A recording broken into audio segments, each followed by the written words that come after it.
ஒரு நாள் ஒரு யஹூதி ரசூலுல்லாஹி ஸல்லல்லாஹு அலைஹி வஸல்லம் அவர்களிடத்துல வந்து ஒரு கேள்வி ஒன்று கேட்கிறாங்க. என்ன கேள்வி? இந்த பூமியில ஆக சிறந்த இடம் என்ன, அல்லாஹ்வுக்கு விருப்பமான இடம் என்ன?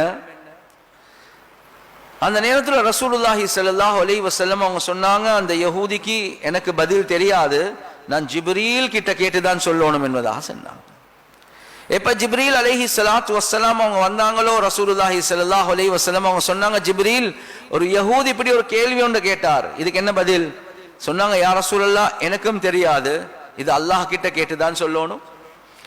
கண்ணியத்துக்குரிய சகோதரர்களே, நண்பர்களே, ரிவாயத்தில் வருவது ஜிப்ரீல் அலைஹி ஸலாத்து வஸ்ஸலாம் அல்லாஹ்க்கு சுப்ஹானஹு வ தஆலா இடத்துல பேய்த்து அதுக்குரிய பதில எடுத்துக்கொண்டு வந்து ரசூலுல்லாஹி ஸல்லல்லாஹு அலைஹி வஸல்லம் அவங்களுக்கு கொடுத்த முறையை சொல்றாங்க. நான் அல்லாஹ்க்கு சுப்ஹானஹு வ தஆலா இடத்துல என்னுடைய முழு வாழ்க்கையில இந்த கேள்விக்கு பதில அல்லாஹ் தருவதற்காக வேண்டி என்னை எவ்வளவு சமீபமாக்கி கொண்டானோ, கிட்டையாக்கி கொண்டானோ, இந்த அளவு என்னைய இதுக்கு முன்னால் அல்லாஹ்க்கு சுப்ஹானஹு வ தஆலா நெருக்கினதே கிட்டையாக்கினதே கிடையாது என்பதாக சொல்றார். எனக்கும் அல்லாஹ்வுக்கு மத்தியில வெறும் 70,000 நூறுடைய ஹிஜாப், அதை தவிர வேறொன்றுமே இருக்கல்ல. அந்த அளவுக்கு அல்லாஹ் என்னைய கிட்ட எடுத்து சமீபமாக எடுத்து அதுக்கப்புறம் அல்லாஹ்க்கு சுப்ஹானஹு வ தஆலா பதில சொன்னான், அஹப்புல் பிலாதி இலல்லாஹ் மசாஜிதுஹா, அல்லாஹ்க்கு ஆக விருப்பமான இடம் அது மஸ்ஜித்கள் தான் என்பதாக சொன்னார். கண்ணியத்துக்குரிய சகோதரர்களே, நண்பர்களே, இது ஒரு உதிப்பாக ரசூலுல்லாஹுடைய உள்ளத்துல போட இருந்துச்சு, அல்லது ஜிப்ரீல் அலைஹி ஸலாத்து வஸ்ஸலாம் அவங்க கேட்ட உடனே சொல்ல இருந்துச்சு. ஆனா அல்லாஹ்க்கு சுப்ஹானஹு வ தஆலா எதை எடுத்து காட்டுறான்டா, ஆக முக்கியமான ஒரு கேள்வி கேட்கப்பட்டிருக்குது. எனவே இந்த கேள்விக்கு பதில் ஜிப்ரீல் நீங்க எனக்கு ரொம்ப நெருக்கமாக வாங்க, நான் உங்களுக்கு பதில சொல்றேன் என்பதாக காட்டுறான். எனவே கண்ணியத்துக்குரிய சகோதரர்களே, நண்பர்களே, ரப்புல் ஆலமீனுக்கு உலகத்துல ஆக விருப்பமான இடம் அது மஸ்ஜித் தான், அது மஸ்ஜித் தான். எனவே கியாமத்துடைய நாள் அல்லாஹ்க்கு சுப்ஹானஹு வ தஆலா அர்ஷுடைய நிழலை கொடுக்கக்கூடிய 7 கூட்டத்தார்கள் இருப்பாங்க. 7 கூட்டத்தார்கள். அதுல ஒருவர் தான் கண்ணியத்துக்குரிய சகோதரர்களே, நண்பர்களே, ஹதீஸ்ல ரசூலுல்லாஹி ஸல்லல்லாஹு அலைஹி வஸல்லம் அவங்க தெளிவாகவே சொன்னாங்க, வ கல்புஹு முஅல்லகுன் பில் மஸ்ஜித், யாருடைய உள்ளம் மஸ்ஜிதோட தொடர்பாக இருக்குதோ, அவர் இருக்கிறார் கடையில, அவர் போறார் குடும்பத்துக்கு, அவர் போறார் வெளிநாட்டுக்கு, ஆனா அவருடைய உள்ளம் மஸ்ஜிதோட தான் தொடர்பாக இருக்குது. ஹத்தா யஊத இலைஹி, அந்த மஸ்ஜிது கிட்ட திரும்பி வரும் வரை அவருடைய உள்ளம் மஸ்ஜிதோடே தான் தொடர்பாக இருக்குது. எப்படி ஒரு மீனை தூக்கி தண்ணிக்கு வெளியே போட்டா துடிச்சு துடிச்சு துடிச்சு அந்த மீன் தண்ணிக்குள்ள போக காட்டி நிம்மதி அடைய மாட்டிச்சோ, அதே மாதிரி அர்ஷுடைய நிழல் அல்லாஹ்க்கு சுப்ஹானஹு வ தஆலா ஒரு மனிதனுக்கு தருவான்.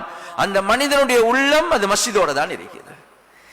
மஸ்ஜித்ல இருந்து வெளியே போய்ட்டாரா, திரும்பி மஸ்ஜித்குள்ள வரும் வரை அவருடைய உள்ளத்தில் ஒரு நிம்மதி இருக்காது.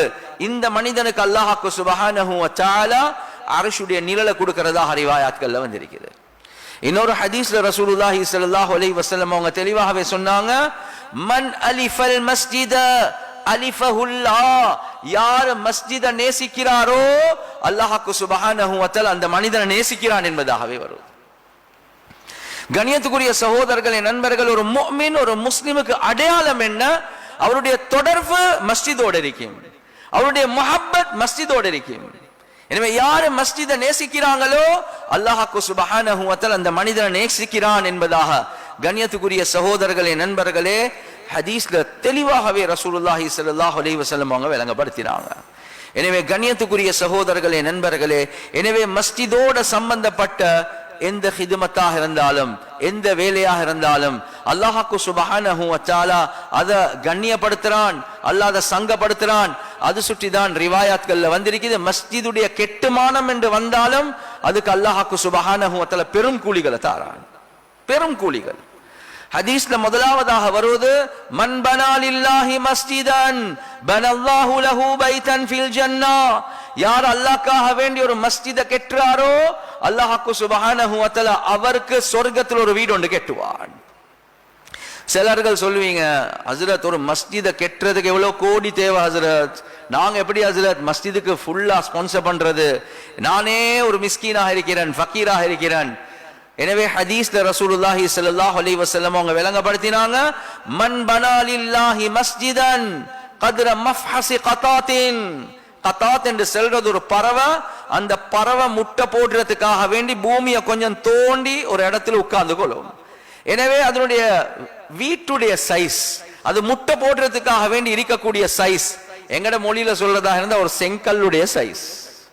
எனவே ஹதீஸ்ல ரசூலுல்லாஹி ஸல்லல்லாஹு அலைஹி வஸல்லம் அவங்க சொன்னாங்க, யார் இந்த கதாத் என்ற பறவை முட்டை போடுவதற்காக வேண்டி உட்காரக்கூடிய அந்த கூட்டுடைய அளவு யாரு மஸ்ஜிதுக்கு உதவி செய்வாங்களோ, சொல்ற மாதிரி ஒரு செங்கல்லுடைய அளவுக்கு சரி உதவி செய்வாங்களோ, பனல்லாஹு லஹு பைத்தன் ஃபில் ஜன்னah, அவருக்கு அல்லாஹ் சொர்க்கத்தில் ஒரு வீடு ஒன்று தருவான் என்பதா ஹதீஸ்ல வருது.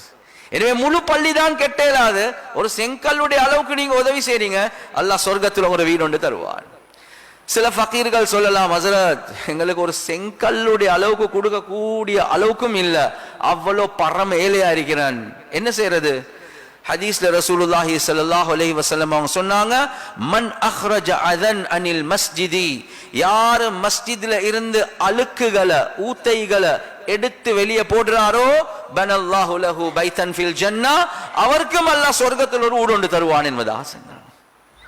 கண்ணியத்துக்குரிய சகோதரர்களே, நண்பர்களே, அது சுற்றிதான் ஒரு பெண்மணி, ஒரு பெண்மணி மஸ்ஜித சுத்தமாக்க கூடிய ஒரு பெண்மணி. அவ வருவா, மஸ்ஜித சுத்தமாக்குவா. எந்த மஸ்ஜித்? மஸ்ஜிதுன் நபவிய சுத்தமாக்கிட்டு போவாங்க. ரசூலுல்லாஹி ஸல்லல்லாஹு அலைஹி வஸல்லம் அவங்க கேட்டாங்க, என்னப்பா அந்த பெண்மணியை காண்றதுக்கு இல்லே?